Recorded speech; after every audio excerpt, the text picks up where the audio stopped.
For prediction material, you can drop me message on my WhatsApp number. I will send you only 2025 cue card, listening, reading, and some writing topic. Only practice it. Just drop me message. Don't waste your time. Best of luck. Best of luck for your exam and target आपका 28. Next one is that real IELTS test aim 1000. Please must like this video. Test is in 4 part, Part 1, Part 2, Part 3, and Part 4. Now look at Part 1. Part 1. You will hear a conversation between two students who have just started college. The two students are making plans for the evening. First, you have some time to look at questions 1 to 3.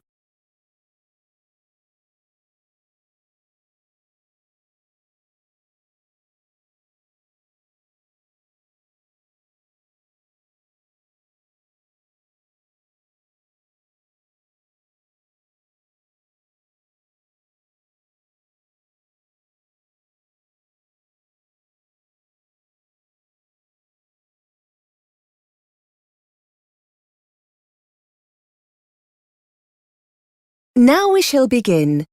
You should answer the questions as you listen because you will not hear the recording a second time. Listen carefully and answer questions 1 to 3. Hi Lydia, how was your French class? I enjoyed it. Francoise, the teacher, she's really nice and friendly. What about you? You're in the exam class, aren't you? Yes, it was good. There's a lot of work, but I think I'm going to enjoy it. Anyway, we were going to meet up later, weren't we? To see what the city centre's like. Do you still want to go? Definitely, yes. Some of the people in my class went out last night and had a great time. Where would you like to go? What would you like to do? I'm not that bothered, really. We could walk around for a while, do some window shopping, see some local sights. I wouldn't mind seeing a film later in the evening if you'd like to. My host family are cooking, so I don't think I'll be hungry for a meal or anything like that. I don't really want to stay out too late, no clubs or anything. What about you? Let's just see how we feel when we get there, shall we? My teacher told me it's late night shopping, so there should be lots to do. Shall I meet you after school? Before you hear more of the conversation, you have some time to look at questions 4 to 10.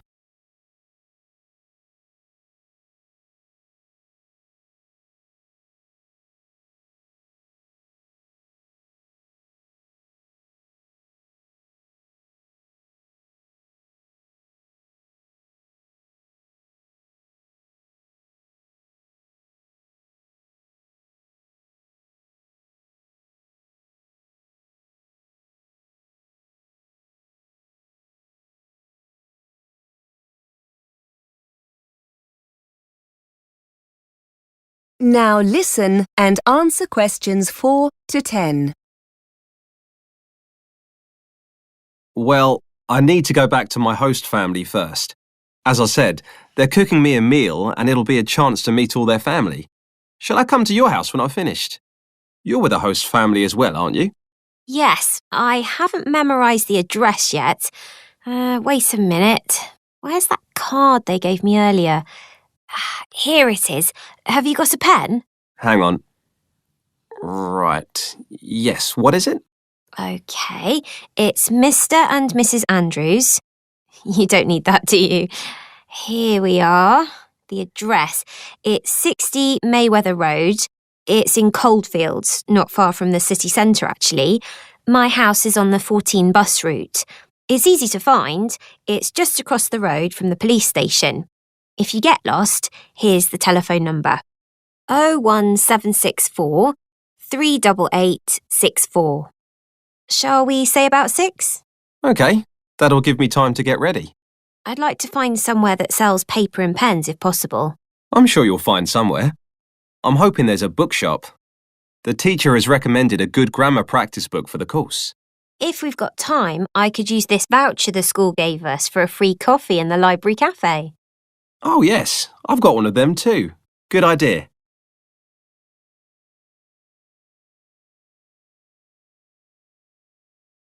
That is the end of Part 1. You now have half a minute to check your answers.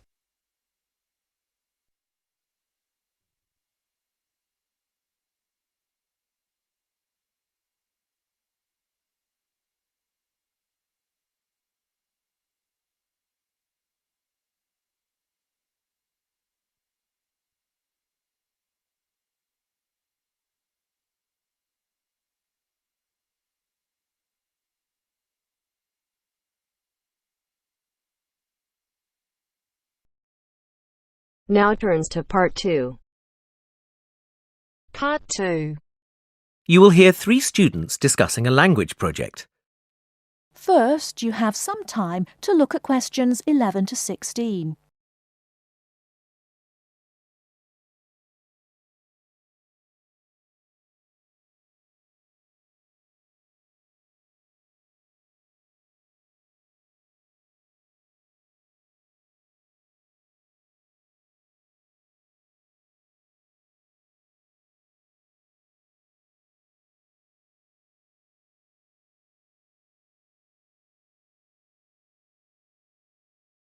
Now, listen carefully and answer questions 11 to 16. So, we need to get this field trip sorted out as soon as possible, don't we? Yes, let's get started. James, have you worked out which 2 countries we should travel to? Well, I thought we could go to the USA and Mexico because that's where the populations of most native languages are concentrated. But then I found out that the 3 languages we're most interested in are more widely spoken in Canada than Mexico, so I think we should go there instead. OK. Anna, weren't you going to think about our research focus? Yes, and I think I found 2 areas that would work well. Firstly, use of the 3 languages, Nardini, Salishan and Algic among the younger generation, people up to the age of 25. I found out that although there are many older speakers of Algic, it's used much less by the young.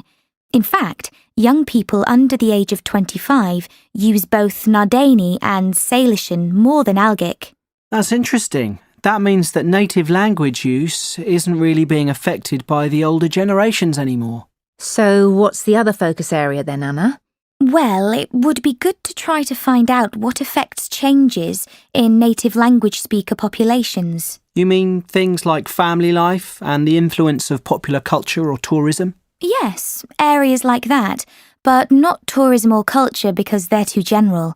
I think we should look at whether family has an impact in terms of passing on native language use, and possibly the effects of government language policy too. Government figures can be deceptive, but they're still worth looking at. Maybe we should also focus on something like job creation and work statistics and the number of people who leave the USA to live in another country instead. Yes. I think emigration would be as useful as language policy. OK then, let's focus on those 3 as well as what happens in families.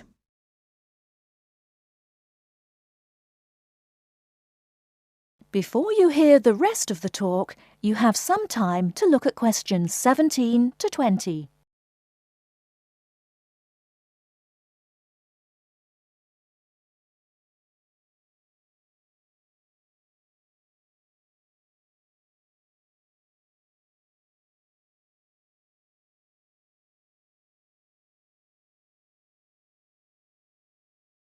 Now listen and answer questions 17 to 20.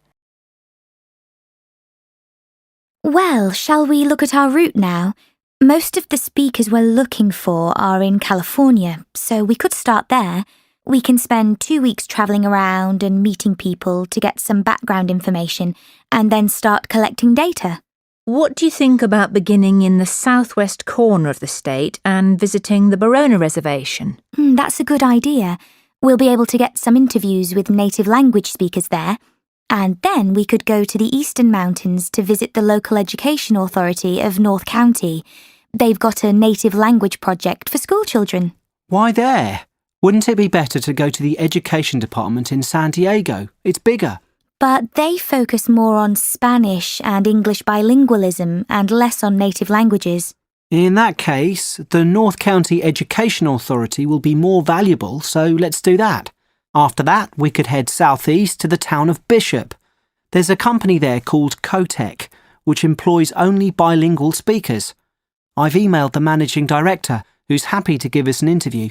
Oh, that's great work, James. It sounds like something we should definitely do. Right, well, I'll email her to confirm. Also, we should go to Sun City. It's this bilingual town in the south-central area of the region. They have a policy whereby all signs in the town must be in the local language as well as English. We can take photos of these signs. They'll make good visuals for our report. But won't that be intrusive for the people who live there? No, they're used to it. The village is used as a model for other communities who'd like to do the same thing. In that case, let's add it to the itinerary. That is the end of part 2. You now have half a minute to check your answers.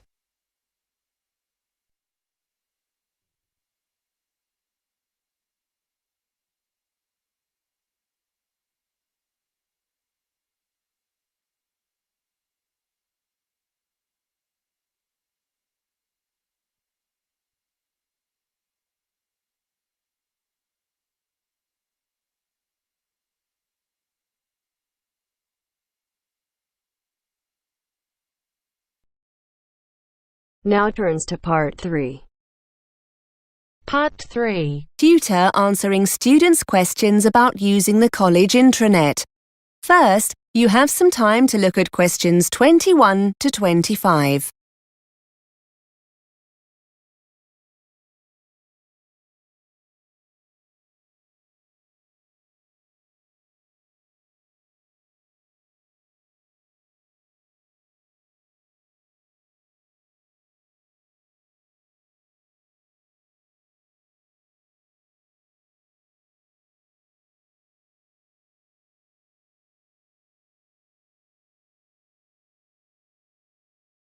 Now listen and answer questions 21 to 25.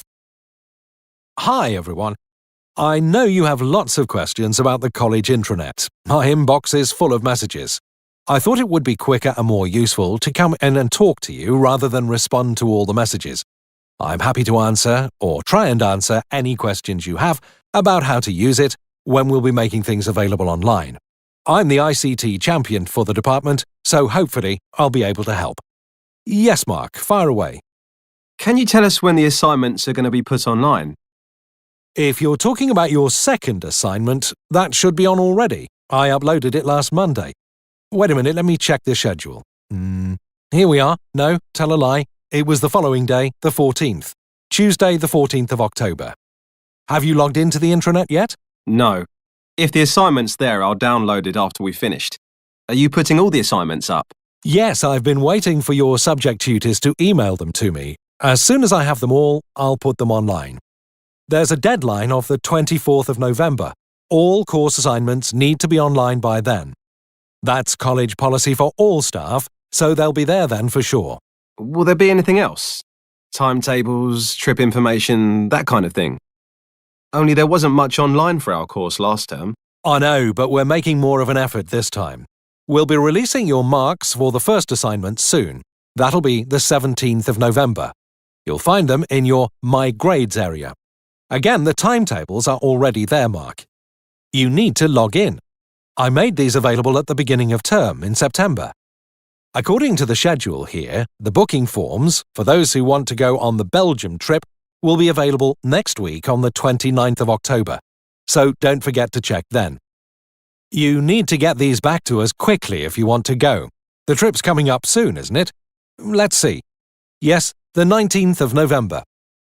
Now remember, there are lots of learning materials on the intranet as well. Quizzes, web links. Before you hear more of the conversation, you have some time to look at questions 26 to 30.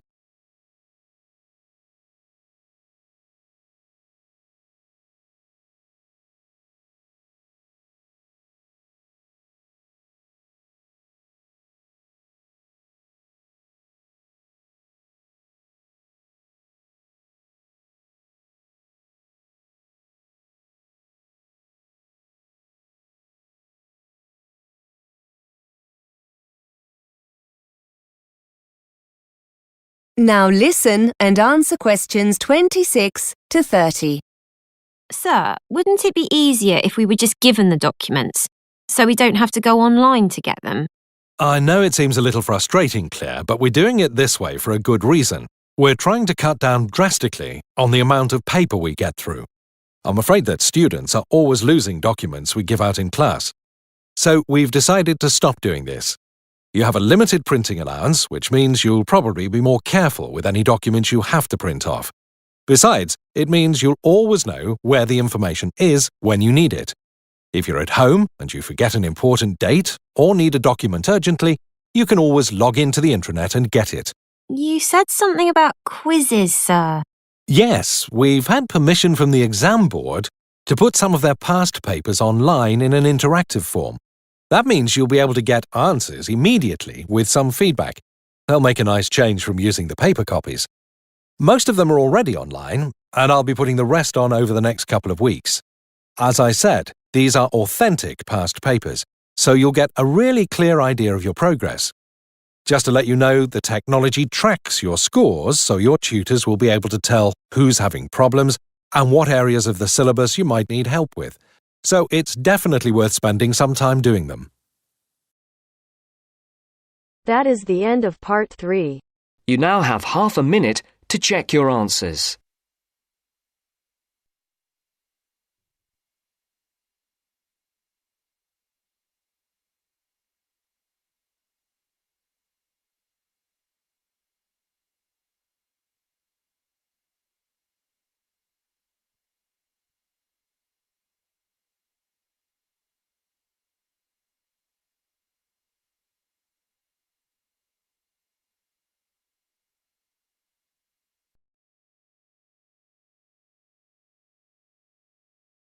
Now turns to part 4.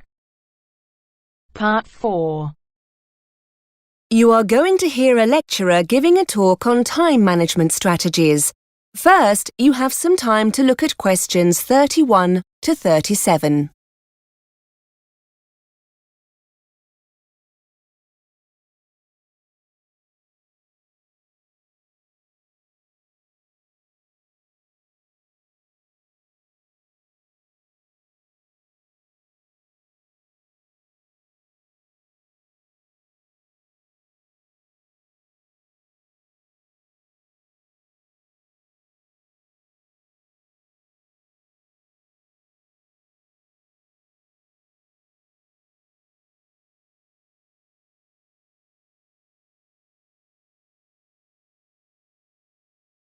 Now listen and answer questions 31 to 37. Hi everyone. Today Mark has come in to talk to you about time management strategies.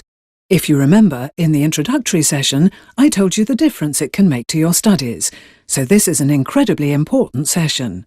Thanks, Mark. Hello. Yes, I'm Mark.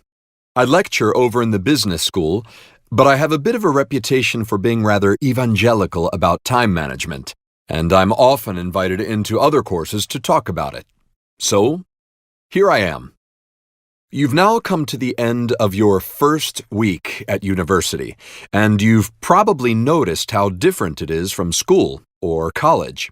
For some people, this step up comes very naturally, but in our experience, many students find this new regime a challenge. People aren't watching over you anywhere near as much, and you're expected to be far more responsible for your own learning. Research I've carried out shows that 65% of male students have poor time management skills. It's not quite so high for females, but still, a majority of 55% would benefit from developing these skills. Students who don't will see their grades and general progress suffer as deadlines are missed or work gets rushed, with a decline in the quality of work as a result. In a nutshell, you need to be aware of the big picture, to know what's coming down the line at any given time and what needs prioritizing.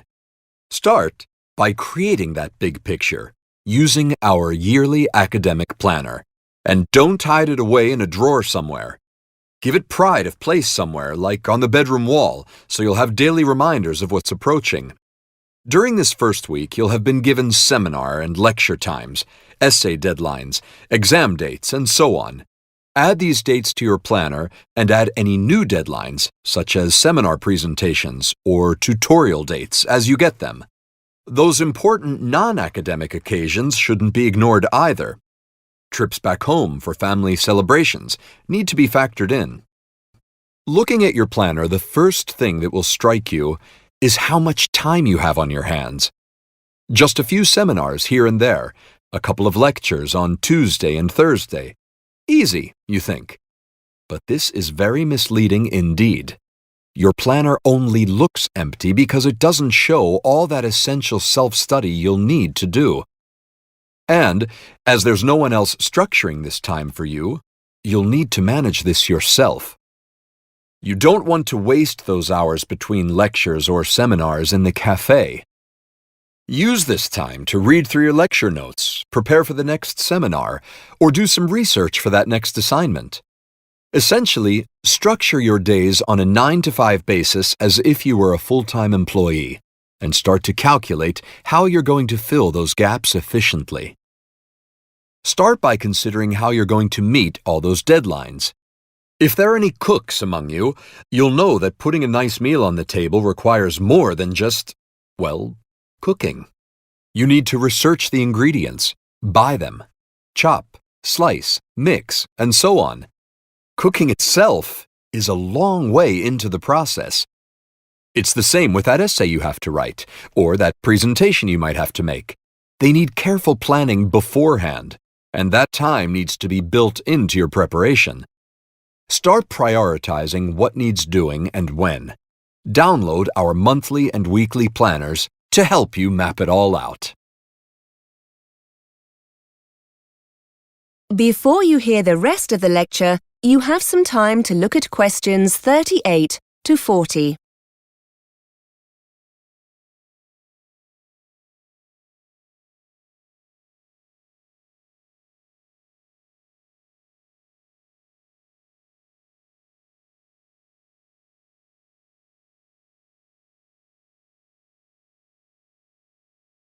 Now listen and answer questions 38 to 40. And here's an important point. When you're planning what to do, be task-oriented rather than time-oriented, and set achievable goals. Finding images for a presentation, for example, is measurable. Simply writing research 10 a.m. to 11 a.m. isn't. This task-oriented approach will be immensely helpful, forcing you to break your preparation down into individual, achievable steps.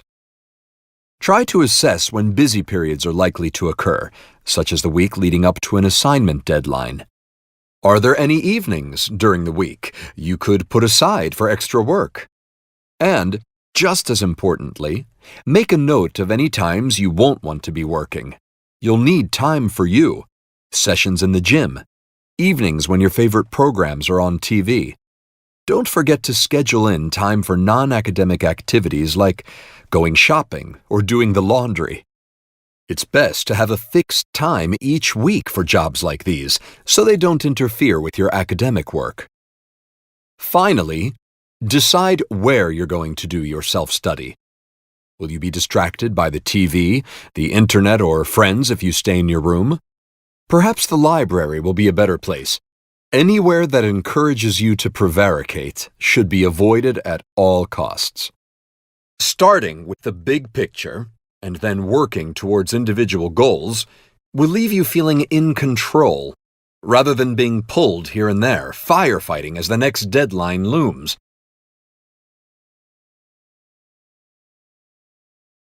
That is the end of part 4. You now have half a minute to check your answer.